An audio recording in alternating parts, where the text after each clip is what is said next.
We've got sprue reveals for the Terminators and Sternguard, updated Deathwing teased, a big gun that looks like it came off a Krootox, made to order terrain, and Games Workshop being embarrassed enough to replace some Space Wolf heads. Let's talk about a whole bunch of model teasers and releases from Games Workshop over the past week.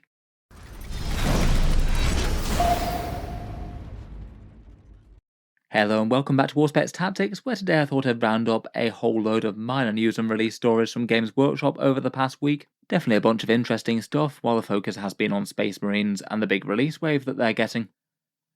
I felt like most of these topics were kind of interesting in their own right, though maybe not quite big enough to warrant an entire video all to themselves, so I thought we could just run through them quickfire and talk through a bunch of Games Workshop's teasers or other little releases going on. In brief, we've got sprue reveals for the Sternguard and Terminators, with a fair few more details as to what comes on their kits. Seems that we're getting an updated Kroot model, probably the Krootox Rider, given the big gun that we can see on their rumour engine. They're reprinting a whole bunch of terrain pieces, including Imperial Bastions and Aegis defence lines. They're up for sale at the moment and are made to order for a limited time only. In an interview article, Games Workshop very heavily hinted that Deathwing will be coming in the not too distant future, given that they were saying that Terminators could have something built upon them. And Space Wolves got a pretty hilarious heresy update. Games Workshop seemingly being embarrassed enough about their wolf helms that they released before, they've decided to replace them nice and early. They've also got this fun new Praetor here, definitely could be usable for 40k armies as well as 30k. Starting out, first up we have the Sternguard and Terminator sprues. Games Workshop had given us a pretty reasonable idea of what to expect on these kits going forward, both of them adding a fair few interesting new bits of gear to the unit, and also just being a lot more flexible than the monopose ones that we have from Leviathan. From the Sternguard, as we heard before, we have the option to arm them all with either combi weapons or bolt guns. The bolt guns get some cool big scopes, the combi weapons get the combi plasma and melter and things. It seems that there are options enough for them to build them with combi flamers, melters or plasma, not that there's any difference with the rules in game the way that Games Workshop's gone with them. We can also see the fun Sergeant gear, including a power sword, power fist, and the back banner that they get, and a better look at that pyre cannon part, the one that's the alternative option for the heavy bolter, basically looking like a Primaris style heavy flamer. There seems to be quite a decent choice of heads and shoulder pads as well. Good to have a bit of extra customization, and the kit's going to be either £37.50 or $60. For the Terminators, here's the full multi-build kit with a bit more posability compared with the Leviathan ones. The main things that this one is adding are chain fist options for the power fist armed guys, some slight variations in pose that you can do, so not all the Terminators are looking exactly the same, and the addition of the alternative heavy weapons to the assault cannon with the option for heavy flamer or cyclone missile launcher. With the change to Oath of Moment, I do kind of wonder whether the cyclone missile launcher might be a bit more popular compared with the assault cannon. I feel like you could already make arguments for both, though a lot of people seem to like going with assault cannons. Now you can't do full rerolls to fish for the devastating wounds. Maybe the mid-strength missiles with some heavy damage and the option to fire blast modes might be the better option. As we heard on Monday, these guys are going to be a little bit more expensive, £40 or $65, but at least a fairly big chunky kit, and the miniatures have gone down rather well. Next up, this is from a rumour engine from earlier in the day. Sometimes the rumour engines are so obscure to the point where you just really can't tell what's going on, but this one is rather specific. A very distinctive barrel that looks very similar to other Kroot technology that we've seen before, and compared with standard Kroot rifles it does seem like it's quite a lot bigger, and has the same sort of ventilation slits that you can see here on the Kroot gun here on the right from the Krootox Rider. Just all in all, it looks very similar stylistically. My guess would be that it's probably just going to be an updated Krootox Rider as opposed to anything else more weird and wonderful. It is a model that's sorely in need of an update, being locked to Citadel Finecast. It's definitely been high up the Tau players' agenda for models to get replaced for some time now, these guys along with the Vespers. I suppose it's not impossible that it could be something bigger and badder, like some sort of Narlock rider, but I'd put that at less likely at this point. Wouldn't be surprised if the model size increases a bit with a new release. That often seems to be the way for the slightly heavier things out there, and my guess is that we'll see this realised when the Tau Codex comes out in spring. That often feels like a typical sort of time schedule delay between these rumour engines coming out and when their models actually turn up.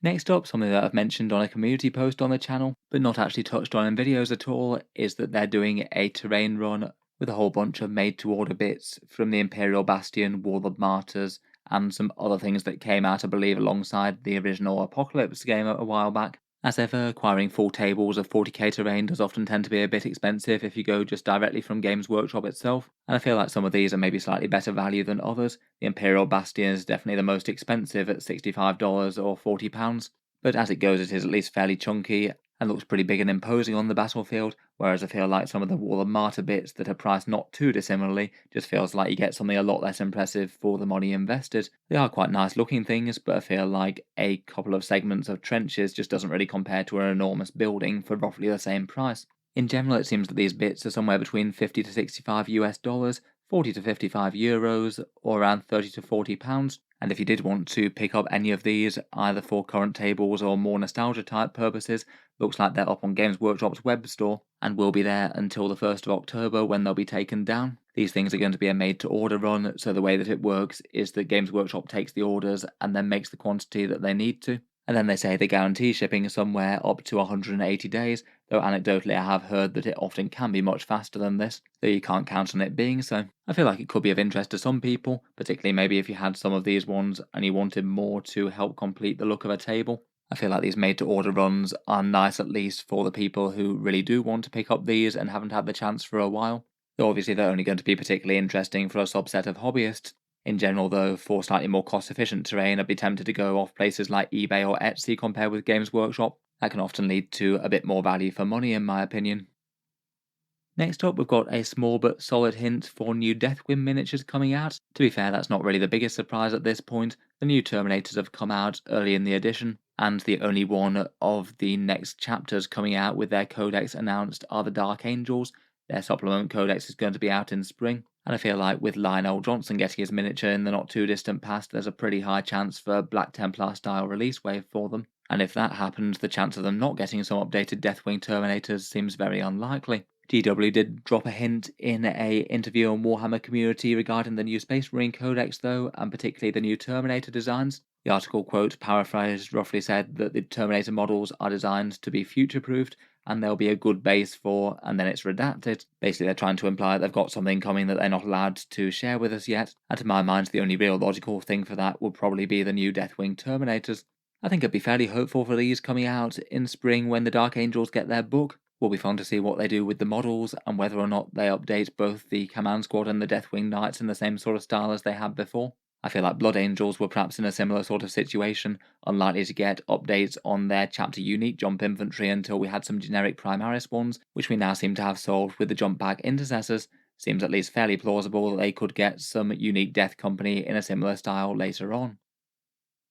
Finally, and sticking with the Space Marines, I did find it quite funny that Games Workshop announced some updated Corvus armor heads, primarily aimed at Horus Heresy, though of course they would work with 40k miniatures well enough as well, specifically because it seems that they're quietly replacing the Wolf Helm type Space Wolf heads that they released not so very long ago. Generally, internet opinion tended to find these ones just kind of funny. Not literally everyone hugely hated them, but I would say it feels like kind of jumping the shark for Space Wolves there. Kind of feels like Wolfman type costume silliness that might be a little bit better placed in 40k than Heresy if you were going to do it at all. Entire squads of them running around does feel maybe a bit silly. Might not be the worst thing in the world just to have one or two of them scattered throughout an army though, I suppose. I'd guess that Games Workshop have literally just released this second kit on the bottom right, just in direct response to people not being so happy with the old ones. It does seem that they're actually replacing the old ones, and the wolf heads are no longer available to buy on Forge World's web store. I would imply that they have been replaced out of Backlash, as I believe that so far none of the other chapters have had a second set of Mark VI armor heads come out, but the Space Wolves conspicuously have. I think the new ones seem kind of fun though, basically more sort of Viking style helms going on there. And they do still seem to be keeping a bit of wolfiness going on with the ventilation slits on those helmets being sort of like they're being rent by claws. And apparently these will go on pre-order from Forge World later in the week. I believe their pre-orders often go up on Friday if you did want some of those. Overall, I just feel like it's kind of funny that Games Workshop released some heads that the community reacted so badly to they decided to quickly replace them. Maybe kind of embarrassed about their big Wolf Energy style heads above. Finally, just while on the subject of the Space Wolf releases, there's also this Praetor model announced. Again, looks like he's going on sale this week as well, alongside the heads. I feel like it's quite a nice miniature, that one. Some nice runic armour there, a great big axe, and a wolf pelt slung across the shoulder. Very Space Wolf all in all, while not overdoing it, I think. Could be a nice enough miniature to paint up as a bit of a luxury, and could add a bit of theme to a 40k army as well as just a 30k one. I bear in mind though that given it's a 4-12 resin miniature, it's going to cost significantly more than most standard Games Workshop's characters, and they're kind of already known for being a lot of money for the amount of model that you get. In any case, let me know your thoughts, a few interesting bits and bobs there. Cool to have the idea of a new Krootox rider coming at some stage, and I look forward to hearing your thoughts on all of the upcoming releases in and around the Space Marine Codex. If you've enjoyed the video, then feel free to subscribe to Auspex Tactics, or I'll certainly keep up with Games Workshop's news and releases as they come out. I do tend to post new videos just about every day. Finally, if you have been enjoying all the videos on the channel, I would just like to mention that Auspex Tactics does have a Patreon page as well, and you can find that linked in the video description if you'd like to help support and keep these coming. Channel patrons do get a fair few advantages, seeing certain videos early, regular votes to see what sort of things come next on the channel, and automatic entry into the regular prize giveaway with a chance to win some big model kits each month. If any of that sounds good to you or you'd just like to help support, the link is down in the video description. In any case, a massive thank you for listening, and I'll hope to see you guys next time.